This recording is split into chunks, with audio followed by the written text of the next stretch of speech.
नमस्कार दोस्तों।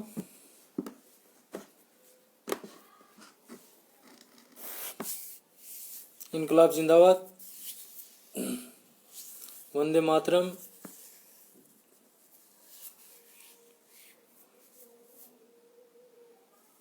पहले तो सबसे यही विनती है कि इस वीडियो को हो सके उतना शेयर करना, कमेंट करना और लाइक करना।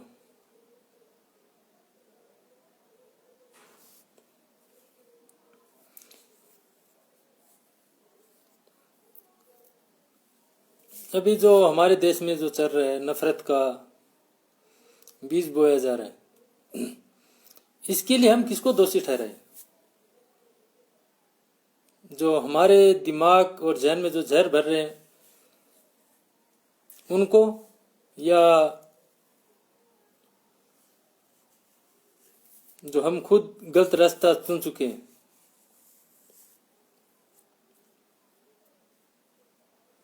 अभी किसानों के साथ तो जो हो रहा है वो सब देख रहे हैं। लेकिन अभी राजस्थान के भरतपुर जिले के अंदर, भरतपुर है वो राजस्थान में ही है, अभी हॉस्पिटल के अंदर एक औरत जाती है डिलीवरी के लिए। उसको वहां से कहते हैं भाई कि तुम जयपुर जाके जांच करो, और वो डिलीवरी की लास्ट स्टेज के ऊपर है। अब नफरत देखो इस देश के अंदर। राजस्थान के अंदर कांग्रेस की सरकार है, बीजेपी तो जो नफरत का जहर घोल रही है, लेकिन कांग्रेस का भी वही काम चल रहा है। अगर हमारे राजस्थान में अगर कांग्रेस सरकार है तो वो ऐसे डॉक्टर है चाहे टीचर है, उनके ऊपर एक्शन क्यों नहीं ले रहे? उनको सब पता है इस चीज का।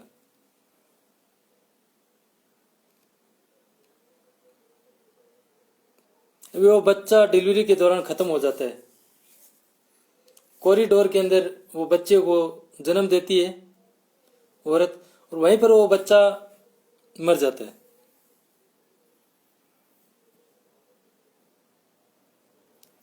तो हमारे दिमाग में इतना जहर भरा जा रहा है और हम लोग उसको देख रहे हैं। ये हिंदू, मुस्लिम, सिख, ईसाई, आज एक डिलीवरी हो रहा है, एक माँ हो, औरत का कोई धर्म नहीं होता है। नाम से आप पता कर सकते हो भाई ये हिंदू है या मुस्लिम है।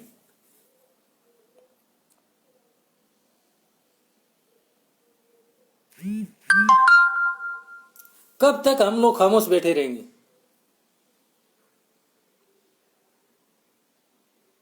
अगर हमें इस जहर से बचना है और हमारे परिवार को बचाना है तो हमें एकजुट होकर किसान, छात्र, युवा और मजदूर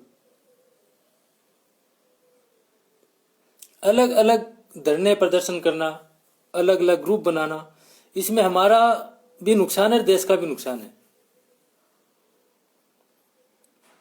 अगर हमें इस नफरत से जंग जीतनी है, नफरत से, तो जो किसान आंदोलन कर रहे हैं, जो सरकार के खिलाफ बगावत कर रहे हैं, हमें सबको एकजुट होकर उनका सहयोग और उनकी मदद करनी चाहिए।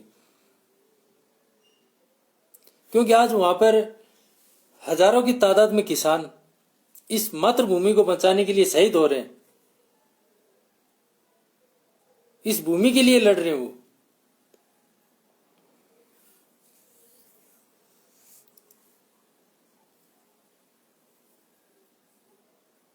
तो हमें अलग अलग ग्रुप के बजाय हमें उस किसान का साथ देना चाहिए, ताकि जो हमारे दिलों में, दिमाग में जो जहर घोल रहे हैं, एक दूसरे को नफरत का जो शिकार बना रहे हैं लोग, उसके खिलाफ हम लड़ सके और इस जंग को जीत सके।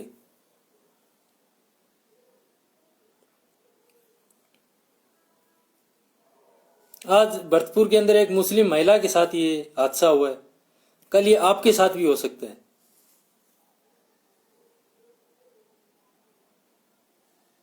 क्योंकि हमारी सबसे बड़ी कमजोरी है कि हम लोग पार्टी देख रहे हैं, नेता नहीं देख रहे हैं, कैंडिडेट नहीं देख रहे हैं,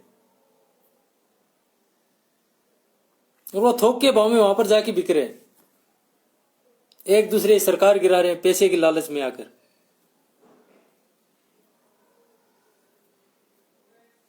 जब तक हम खुद अपने आप के अंदर सुधार नहीं करेंगे कि भाई हमें किस नेता को चुनना है, किसको आगे जीत कर भेजना है जो हमारे हक के लिए लड़ सके। नफरत फैलाने वाले थोक के भाव मिल जाएंगे आपको। ऐसा नेता चुनो जो हमारे बीच में हमारे लिए लड़ सके और हमें एक सही मार्ग दिखा सके, और जो जाति धर्म का जो हमारे दिमाग में जहर घोर रहे हैं उनसे बचा सके।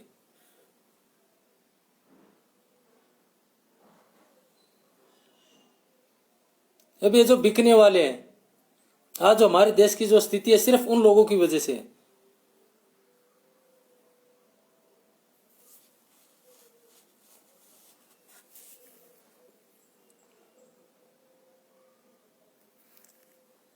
हमें हमारा जो व्यवहार है उसको बदलना होगा, और जो हमारे से वोट मांगने आता है उसको हमें समझना होगा, क्योंकि हमारे लिए जो लड़ रहे हैं हम उसको ही गलत ठहरा रहे हैं।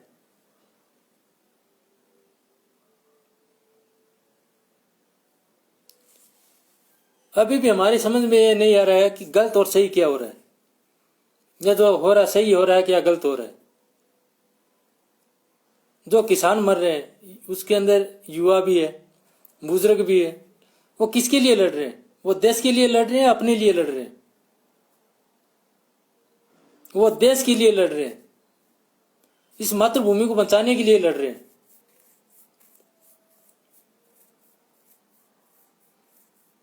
अभी भी अगर आप लोग उन किसानों का साथ नहीं दिया तो आने वाले समय में किसान तो विलुप्त होंगे।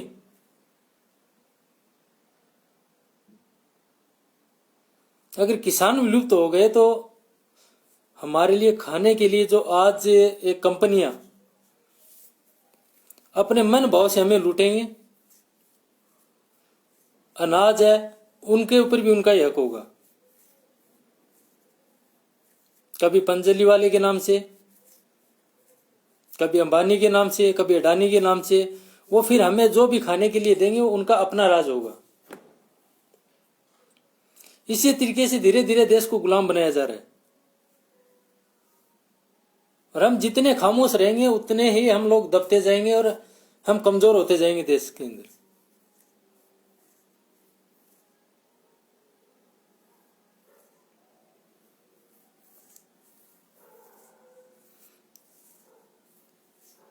अभी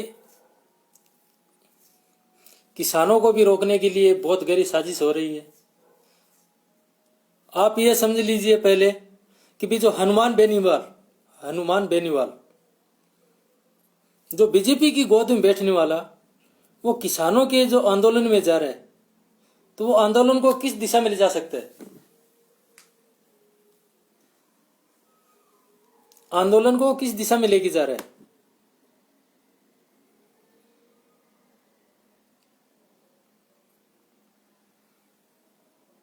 तो हमें पहले इन लोगों से दूरी बनानी होगी, क्योंकि जो हमारे जो सपोर्टर बन के आ रहे हैं वही इस सपोर्टर, वो हमारे सपोर्टर नहीं है, वो हमें तोड़ने का काम कर रहे हैं।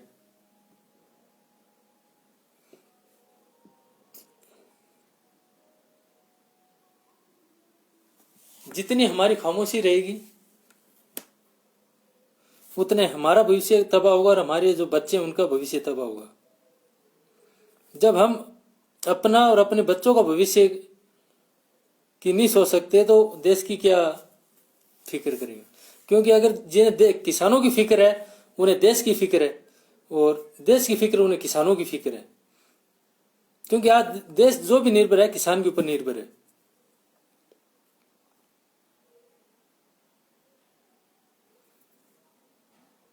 क्योंकि राजनीतिक पार्टियों का एक सिस्टम बन चुका है, आज वो लूट रहा है कल हम लूटेंगे।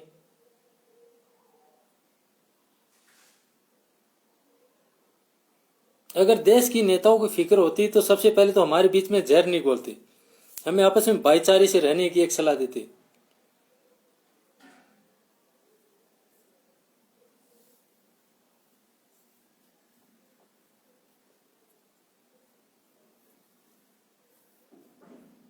नेताओं का एक ही मकसद है, नफरत का जहर फैलाना और राजनीतिक रोटियां सेकना। उनका एक ही मकसद ये रहता है कि नफरत फैलाओ, राज करो।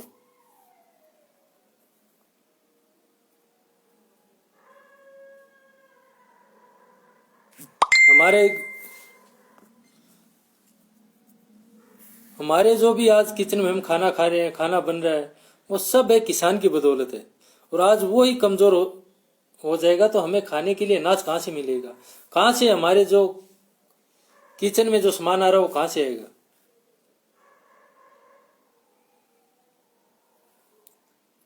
क्योंकि हमें जो मजबूत करने वाला है वो खुद कमजोर हो रहा है। इस देश को बचाने के लिए हम उसका साथ देने के बजाय नेताओं की गुलामी, बड़वागिरी करने के अलावा कोई काम नहीं है।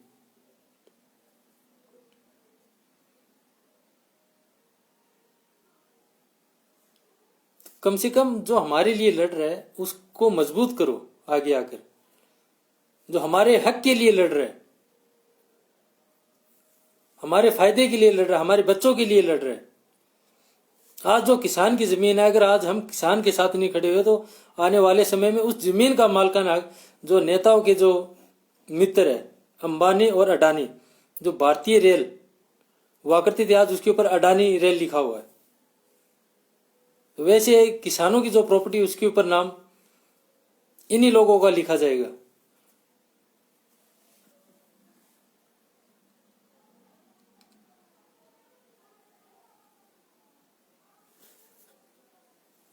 प्लेटफार्म के टिकट के नाम से लूट, कभी किसी नाम से लूट। तो ये हम लोग खुद इस चीज का मौका दे रहे हैं लोगों को। क्योंकि हमारी सबसे बड़ी कमजोरी है कि हम लोग एक नहीं है। किसान किधर जा रहा है, युवा किधर जा रहा है, छात्र किधर जा रहा है, मजदूर किधर जा रहा है, सब अलग अलग बैठ के अपने धरने प्रदर्शन कर रहे हैं। और वहां से अब लाठियां खा रहे हैं या वहां पर उनके ऊपर कानूनी कार्रवाई करके जेलों में ठोसा जा रहा है उन लोगों को। अगर हमें इस जंग को आज जीतना है तो सबको एक साथ खड़ा होकर कदम से कदम मिला के किसानों को मजबूत करना होगा। उस जंग के सारे हम लोग हर जंग को जीत सकते हैं। क्योंकि इस देश का जो किसान है, देश के अंदर क्रांति लाने वाला भी पहले किसान था और अभी भी किसान है। हमें इन नेताओं की गुलामी से और नेताओं से अगर मजबूत और हर तरीके से सपोर्ट करने वाला वो किसान है।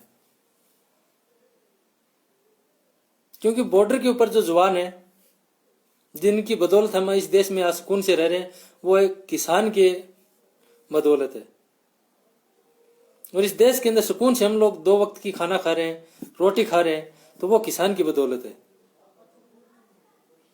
ये चारों तरफ से हमें मजबूत करने वाला किसान है।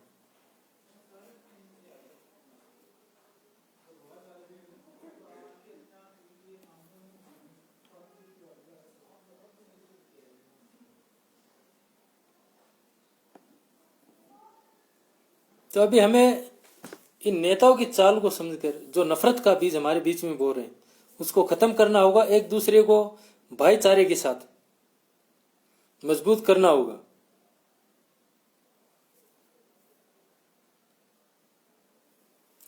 एक जो कंगना राणावत है, उसका अगर एक छज्जा गिर जाता है तो मीडिया में ऐसे तूफान मच जाता है जैसे पूरे देश को गिरा दिया। और आज जो देश का असली मालिक है, किसान है, वो मर रहा है वहां पर दिल्ली के अंदर। वो सरकार को नहीं दिखाई दे रहा है, ना मीडिया को दिखाई दे रहा है। क्योंकि मीडिया सिर्फ दलाली और चाटुकारिता कर सकती है और कुछ भी नहीं है। आप सोच रहे हो कि मीडिया के जरिए हमारी आवाज सरकार तक पहुंच, लेकिन वो कभी भी नहीं हुआ। क्योंकि मीडिया सिर्फ वो नेताओं की रखेल बनी बैठी है।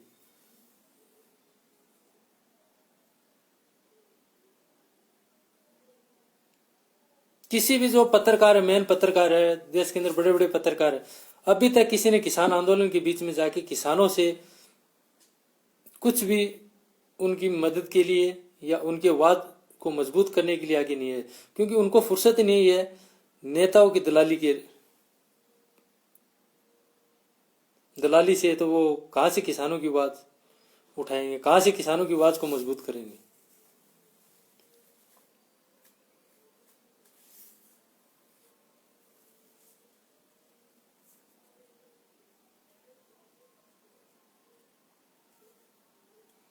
और जो अपने दीपक जी हरियाणा से, दीपक जी फौजी, जो अपने से इनकलाब संगठन से जुड़े हुए,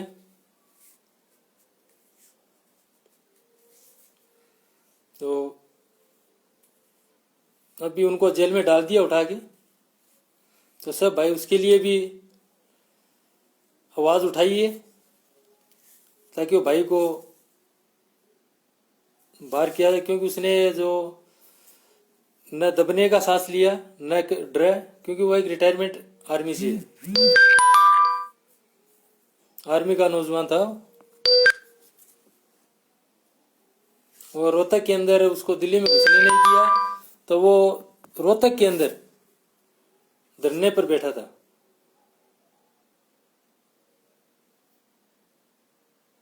क्योंकि वो बंदे में जो जुनून है, जो उस बंदे के अंदर जुनून है, शायद किसी के अंदर इतना जुनून नहीं है। क्योंकि उसने जो किसानों के लिए अहम रोल भूमिका निभाई है सरकार से लड़ने के लिए, अगर वो एकदम सबके अंदर हौसला हो जाए किसानों के साथ मिलने के लिए, तो किसानों को ये जंग जीतने से कोई नहीं रोक सकता है। और इस जंग के अंदर फतह हासिल करने वाले दीपक फौजी जैसों की हौसले की बहुत ज़रूरत है। तो सबसे यही विनती है कि भाई सब मिलके दीपक भाई की तरह इस किसान आंदोलन को मजबूत करें।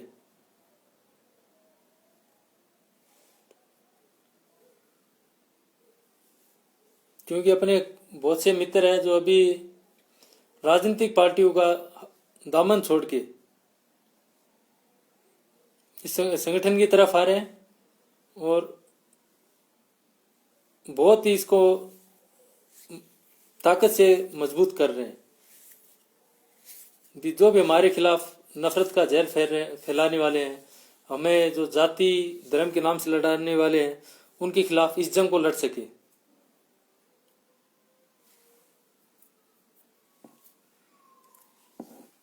तो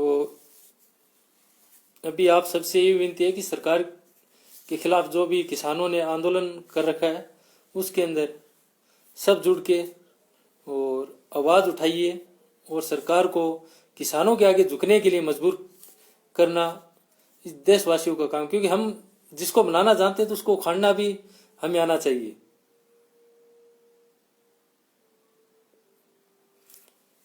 सिर्फ हम बनाना ही जानते हैं, उखाड़ना नहीं जानते, तो ये समझ लो हमारी जो कमजोरी है इसका सरकार फायदा उठाती रहेगी। हमें अपने गुलाम बनाने के लिए, और क्योंकि सरकार का एक मकसद है हिटलर बाजी और तानाशाही।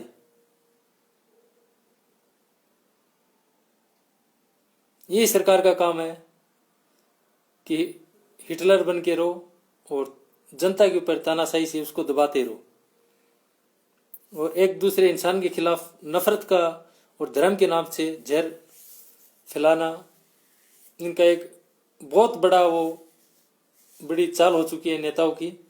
तो हमें इस चाल को रोकना है, इसको कैसे भी करके कमजोर करना है लोगों की। तो हमारे बीच में जो भी नफरत फैला रहे हैं उनको रोकना है।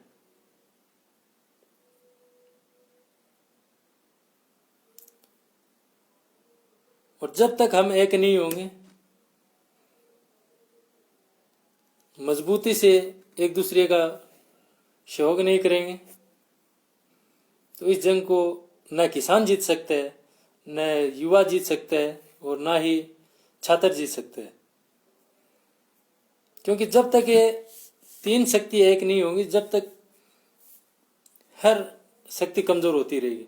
तीन शक्तियां, तीनों शक्ति एक हो जाएगी उस दिन इस जंग को जीतने से और देश को बचाने में सबसे बड़ा अहम रोल और सबसे बड़ी ताकत यही होगी। क्योंकि देश की सबसे बड़ी ताकत है किसान, युवा और छात्र। अलग अलग होने बजाय एक साथ एकजुट होकर हम इस जंग को लड़ें और इसको हम सफल बनाएं, और ताकि आने वाली सरकारें, आने वाले वक्त में जो सरकारें हैं, तो उनको भी इस चीज़ का महसूस होना चाहिए कि भाई वो सरकार को गिराने में लोग सक्षम हो गए तो हमें भी गिरा सकते हैं। तो इसके लिए जो जनता के साथ अत्याचार करने में वो 100 बार सोचेंगे, क्योंकि सरकार हमारे लिए या हम सरकार के लिए क्यों बनाते भी हम ही हैं, और वो फिर वही हमारे ऊपर बैठ के तानाशाही और हिटलरबाजी कर रहे हैं। तो फिर आज हम इस चीज़ को अगर बर्दाश्त करते रहेंगे तो हमें मुसीबत से कोई भी नहीं बचा सकता है, और आने वाले समय में हमारे ऊपर आगे से आगे अत्याचार बढ़ते रहेंगे। हमें इन अत्याचारों को रोकना है तो किसान को मजबूत करना होगा, और इसको सिर्फ देश का युवा और छात्र ही मजबूत कर सकते हैं। तो जितने भी छात्र है, युवा है, तो इस किसान आंदोलन में जुड़ के इसको मजबूत कीजिए, और आपकी भी जो डिमांड है वो किसान के जरिए सरकार को झुकने पर झुका के उससे पूरा करने में आप लोग मजबूत हो पाएंगे।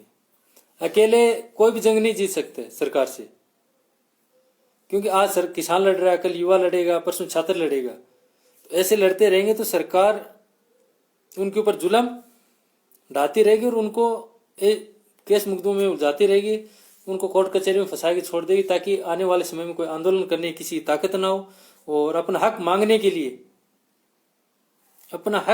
के लिए कोई आगे ना आए।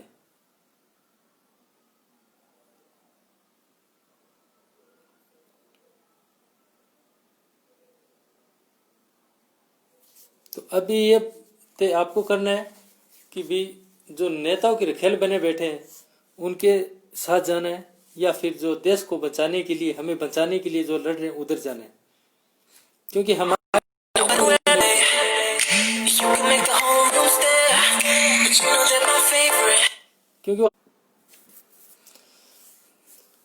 क्योंकि ये चीज हमारे ऊपर निर्भर करती है।